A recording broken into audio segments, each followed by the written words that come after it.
peace, freedom, the 10th Amendment, plus cuts to spending and debt, and even eliminating taxes. These are just a few of the main principles that Thomas Jefferson outlined in his first inaugural address in 1801. It's easily one of the most important presidential speeches in American history, and it represents a blueprint for liberty and strictly limited government under the Constitution. So today on this episode, we're going to explore the context of Thomas Jefferson's first inaugural address and the 13 essential principles that he outlined for his administration. I think you'll agree with me, more than 2 centuries later here, his message is more important than ever. But first of all, welcome, and thank you for joining me here on the Path to Liberty. My name is Michael Bolden with the 10th Amendment Center, and this is the show for Monday, January 6th, 2025. Let's first set the stage for Jefferson's first inaugural with a little context. The election of 1800. This is Thomas Jefferson, Democratic Republican, versus John Adams, incumbent Federalist Party. This was one of the most contentious elections in American history. Easily. You think things are bad now. It was bad right out of the gates back then as well. And here from Monticello, Thomas Jefferson's Monticello.org, they point out that Jefferson had predicted prior to the election of 1800 that, quote, our campaign will be as hot as that of Europe. But happily, we deal in ink only. They in blood.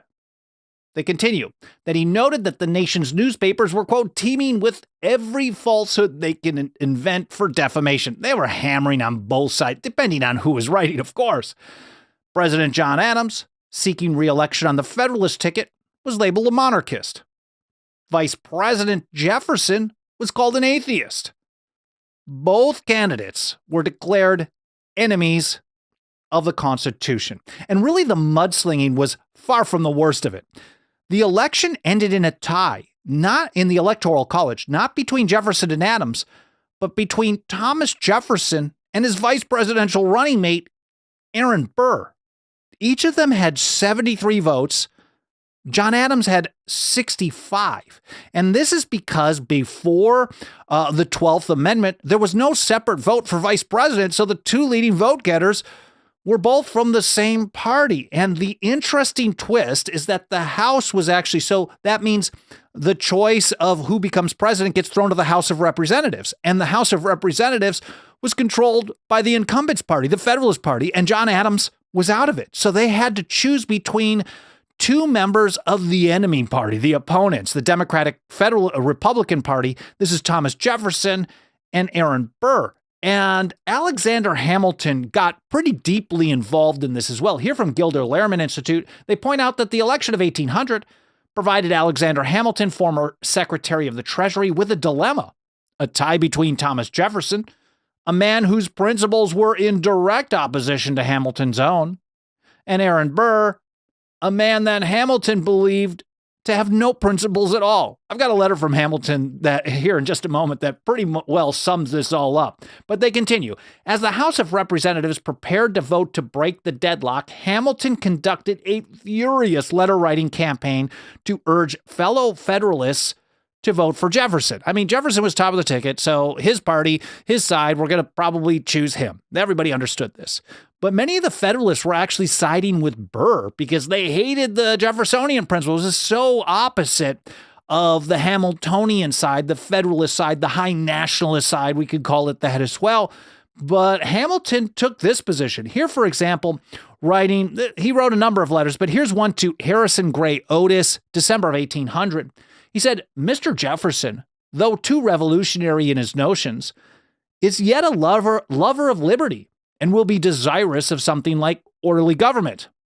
Mr. Burr, on the other hand, well, Hamilton writes, Mr. Burr loves nothing but himself, thinks of nothing but his own aggrandizement, and will be content with nothing short of permanent power in his own hands. So Hamilton is really pushing the Federalist side, and Hamilton was well liked by many of them, but he's pushing that side to basically go through a lesser of two evils thing. They don't have their guy on the ballot at all at this point in the House of Representatives. And he said, by no means, my dear sir, let the Federalists be responsible for his elevation. That is, Aaron Burr. We can't, in any situation, let this guy get to the top. In a choice of evils, he wrote, let them take the least. Jefferson is, in every view, less dangerous than Burr. And if you know, you know. Alexander Hamilton, on the danger of Aaron Burr, maybe to himself personally, he absolutely nailed it. And either way, most of the Federalists did end up voting for Burr, but Hamilton convinced enough of them, to support Thomas Jefferson that it took like 35, I think it was the 36th ballot that Jefferson actually won. And he understood this was very divisive. President Jefferson, March 4th, 1801, right at the beginning of his first inaugural address, he starts out with a bunch on the humility of taking this office. But then he went into acknowledging the bitterness that was happening. And he insisted that the people could move forward together. He put it like this: but every difference of opinion is not a difference of principle. We have called by different names brethren of the same principle. We are all Republicans. We are all Federalists. So he's calling on the people to kind of move past the divisiveness, to basically focus on shared principles. And his message was really clear. The Republic could absolutely remain united while still respecting the differences of the various sides. But really, if you emphasize your shared goals, then those differences become less and less if you really think about it. But the key part about staying united, he didn't want them to stay united by force or requirement. He understood that this was a voluntary union. And he put it like this: if there be any among us who would wish to dissolve this union or to change its republican form, let them stand undisturbed as monuments of the safety with which error of opinion may be tolerated, where reason is left free to combat it. Now, Jefferson was obviously a secessionist. If you think about the Declaration of Independence as a secession document, that doesn't mean that he thought secession should be used all the time, but he recognized that if people were advocating for it, some people with power, and that's what they do today, certainly, they just want to shut you up. And he's saying, no, that's the wrong thing. If we disagree with them, let them speak, let them explain, let them understand, let everyone know that you can express your views freely and easily. And the way to counter what you think is an error is not through censorship. Instead, it's through more speech. And so that, I think, was a very important part that a lot of people miss when discussing this as well. Now, hear from David Tucker from Teaching American History. He said if Jefferson conciliated Federalists with his speech, it was not because he adopted their political opinions. Not even close. He did not. Indeed, Jefferson conceded nothing to his opponents with regard to the policies he planned to pursue, and he made it clear what he was going to pursue, and they were not the Federalist Party positions. They were not the Hamiltonian style of government. For example, he writes, Jefferson explained why Republican government, and in particular the American Republic, was the strongest on earth. Then he asked what more, besides the blessings America enjoyed, for example, like a huge ocean between the United States and the former, chaos in Europe, all kinds of resources, etc. He's like, we've got all this stuff, but what else is necessary to make Americans, quote, a happy and prosperous people? And he certainly answered his own question: freedom of choice, no regulations, eliminating taxes. This is how he put it: a wise and frugal government, which shall restrain men from injuring one another, shall leave them otherwise free to regulate their own pursuits of industry and improvement, and shall not take from the mouth of labor the bread it has earned. This is the sum of good government, and this is necessary to close the circle of our felicities. Man, that in and of itself is so far removed from how anyone has explained things today. It's not about government doing stuff. It is about government getting the heck out of the way and allowing people to live freely and make their own choices. Learn from their mistakes, whatever it may be, and don't steal from them through taxation. Do not take from the mouth of labor the bread it has earned. Now, this actually, even though I think it sounds beautiful to many of us today, it was actually a pretty overt and direct and total rejection of the Federalist Party approach, the Hamiltonian system of an increasingly energetic government, a government that had to regulate all kinds of things and have debt and taxes, etc. And here from Tucker again, he said government frugality would put an end to Hamilton's federal debt system, funding the debt through bonds sold to the financial class, which would in turn tie this class and its wealth to the new government, and on top of it, decrease the need for the taxes that would have paid interest on the bonds and funded infrastructure like roads and canals. So spend less means you get less debt, pay down the debt, cut taxes. And in fact, he and Albert Gallatin worked aggressively on this during his 2 terms in office to reduce the debt, cut spending, cut all kinds of waste, and then on top of it, remove internal taxes as well. And he discussed this in later speeches as well. And Tucker continues, without the debt, there would be no need for the excise taxes like the whiskey tax that fomented a rebellion in the backcountry. Anyways, the excise taxes that funded it and took the bread from the mouth of labor, as Jefferson put it.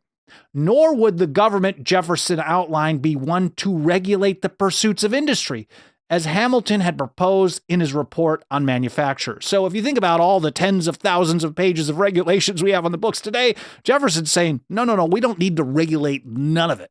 I mean, that's my version of it. Jefferson probably would have been a little bit more eloquent, at least in writing this. Anyways, from there, Jefferson went on to outline his principles of government, the principles that his administration was going to pursue in order to be a strong, constitutionally sound system. He said, it is proper you should understand what I deem the essential principles of our government, and consequently those which ought to shape its administration. I will compress them within the narrowest compass they will bear, stating the general principle, but not all its limitations. Now, Jefferson's speech, plus I've got a couple of episodes that I'm going to be mentioning, plus various articles that I'm citing. These will all be included in a blog post, in a show notes section for the blog post on this episode. We published a post for every single episode. Alan Mosley does a great job getting those organized right after every episode, and I get them published over at 10thamendmentcenter.com/path2liberty a couple of hours after the live stream is done. Make sure to check that out because I'm really just scratching the surface. And Jefferson's Inaugural is not really long. I think it's a good idea to read it maybe yearly, and maybe we'll cover this more and more every single year as well. But this will all be included again in the show notes over at 10thamendmentcenter.com/path2liberty. But I do want to get right back to Jefferson's Inaugural. At the heart of it all is this set of principles, these 13 principles, his vision for government, his blueprint for how government should operate under the Constitution. And the first thing that he mentioned was equal and exact justice for all, whatever state or persuasion, religious or political. So you were going to get equal and exact justice according to the Jefferson administration. Number 2 is peace. Peace. Actually, he discusses peace both domestically and in foreign policy, but here, peace, commerce, and honest friendship with all nations, entangling alliances with none. His third principle is really the 10th Amendment, the system of delegated and reserved powers under the Constitution, but then also the reserved powers means that it's up to the people of the several states to keep the federal government in check when the federal government goes beyond its limits. This is a principle that Jefferson had outlined for many, many years. And he said the support of the state governments in all their rights as the most competent administrations for our domestic concerns and the surest bulwarks against anti-Republican tendencies. So he's saying, look, if stuff needs to be done by government, that's going to be determined by the people of each state as they determine. So that's why James Madison in Federalist 45 explained the system as being a system. The proposed Constitution was going to create a general government of powers that were few and defined, and those reserved to the states and the people would be numerous and indefinite. Those latter powers reserved would address anything and everything that the people wanted to address. Now, if you want government to do it, that's up to you in your own state. But if you don't, in many situations like me, get government out of the way of all of it, you can make that decision in your state as well. And then you can see how things work out in each state instead of having this one-size-fits-all approach that we have on almost everything today. Everything has to be uniform, got to force everybody to kind of go along with your own principles, and that is just creating a nightmare. But on top of that system of delegated and reserved powers, Jefferson emphasized that the states were essential bulwarks against anti-Republican tendencies. That's not going against a particular party. These are those tendencies of a general or central government that may violate the principles of the Constitution, because everyone understood, Jefferson as well, that all governments have a tendency to increase and grow. So this is very similar to what he had to say in his Kentucky resolutions of 1798. The states were essential to keeping the federal government in check. And I cover that in detail in an episode just this last November. Thomas Jefferson's radical declaration they want you to ignore, that will, of course, be linked to in the show notes over at 10thamendmentcenter.com/path to liberty. So we have 3 of these essential principles. I'm only going to go into some minor detail on a handful of them. I'll list all 13 as well so you can research this further. So we have equal justice, equal and exact justice. Is that how he put it? Equal and exact justice, peace, commerce, honest friendship, no entangling alliances. The 10th Amendment is number 3.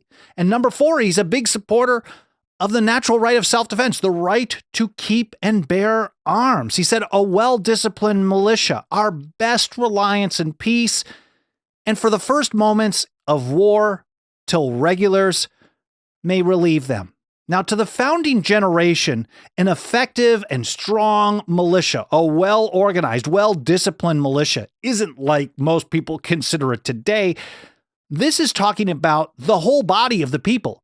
For the founding generation, the goal was that everyone should be armed and trained to defend themselves, their property, their family, their state, and their country against all enemies, both foreign and domestic. I covered that in some detail. It was also a defense against having to have a large permanent standing army. That was covered in some detail in another episode that I think you should check out if you haven't.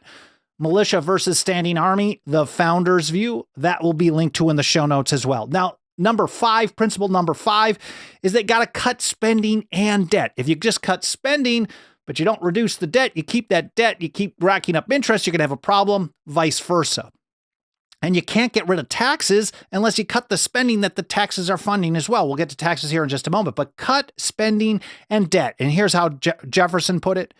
Economy in the public expense, that labor may be lightly burthened. So don't cause the people working to have to cough up so much of their money in order to pay for this thing. And then he said, the honest payment of our debts and sacred preservation of the public faith. The public faith means our national credit. And if you just take on a bunch of debt, that goes in the can pretty quickly. Principle number 6, I just want to call it freedom, because those are the words that he used. Freedom of religion, freedom of the press, and freedom of person, individual liberties, talking about under the protection of habeas corpus. So freedom all across the board. This is a primary principle of the administration of Thomas Jefferson. And then number 7, trial by jury. Trial by juries impartially selected. Thomas Jefferson considered the trial by jury as one of the most essential parts of the system. And in a letter to Thomas Paine a couple of years earlier, well, in 1789, he put it like this: I consider trial by jury as the only anchor ever yet imagined by man by which a government can be held to the principles of its constitution. Jury nullification is basically that last peaceful line in the sand that can keep government in check. They may try to enforce things. They may even get people where they're throwing them in cages. But if juries keep saying not guilty or I vote to acquit, well, then there's not much they can do to enforce that thing. And Thomas Jefferson certainly understood this as well. And he even mentioned it in his first inaugural address as one of the essential principles of his administration, one of the essential principles of government under the Constitution. 3 others that he had in these 13 essential principles include the preservation of the general government in its whole constitutional vigor as the sheet anchor of our peace at home and safety abroad. So again, talking about peace. a jealous care of the right of election by the people, which is a mild and safe corrective of abuses which are lopped by the sword of revolution where peaceable remedies are unprovided. So make sure that you keep that all intact. And then absolute acquiescence in the decisions of the majority, with a caveat though, the vital principle of republics, from which is no appeal but to force, the vital principle and immediate parent of despotism. But he certainly also talked about the rights of the people, freedom of person. And here back to Tucker over at Teaching American History, he points out that by calling attention to the rights of the minority, which he did in this speech as well, Jefferson, and this is how he put it, he said, all too will bear in mind this sacred principle that though the will of the majority is in all cases to prevail, that will to be rightful must be reasonable, that the minority possess their equal rights, which equal law must protect, and to violate would be oppression. So he's saying, okay, I'm reaffirming this kind of will of the majority thing here, but there's a limit to that. Everyone's liberty still has to be protected. And that's how Tucker describes it here. By calling attention to the rights of the minority, Jefferson was specifying a limit to the power of the majority. The majority would not thrash around, well, it's supposed to not thrash around like a wild beast or rain fire from above like a vengeful god. Instead, it would be reasonable, respecting the equal rights of the minority. And he's telling the Federalists here, even though we're going a different route than what you want, you lost your election, but you did not lose your freedom, your rights. Because as Tucker put it, these rights were natural and unalienable, as the Declaration of Independence proclaimed. Its author, now president, was now telling the Federalists that he remained committed to those rights. And now three others. We've got these: the supremacy of the civil over the military authority. The encouragement, if you think about Jeffersonian agrarianism, this is it right here. Encouragement of agriculture and of commerce as its handmaid. So for Hamilton, it was about using the government and regulation and taxes and debt to kind of force commerce. And for Jefferson, it was the encouragement of agriculture, no regulations, and then commerce would grow as its handmaid. He said the diffusion of information and arraignment of all abuses at the bar of the public reason. This is reiterating what he's talking about. Like if some people want to dissolve the Union, let them speak. But we want to diffuse information to counter things that we disagree with, rather than shutting them up. In other words, the solution, again, to speech we disagree with is not censorship, but more speech to spread what we believe is the truth. And I think after we go through these 13 principles here, the root of Thomas Jefferson's vision, whether he accomplished it or not is another story, but the root of his vision really was a commitment to peace, a peace not just in foreign policy, but also in domestic policy. And he mentioned peace a bunch of times in this very short speech. I think it was 6 or 7, 8 times. I don't know. We could command F on the speech itself, but he mentioned peace over and over throughout this speech. And putting it all together, these principles made up Thomas Jefferson's North Star. And he described it like this: these principles form the bright constellation which has gone before us and guided our steps through an age of revolution and reformation. The wisdom, he said, of our sages and blood of our heroes have been devoted to their attainment.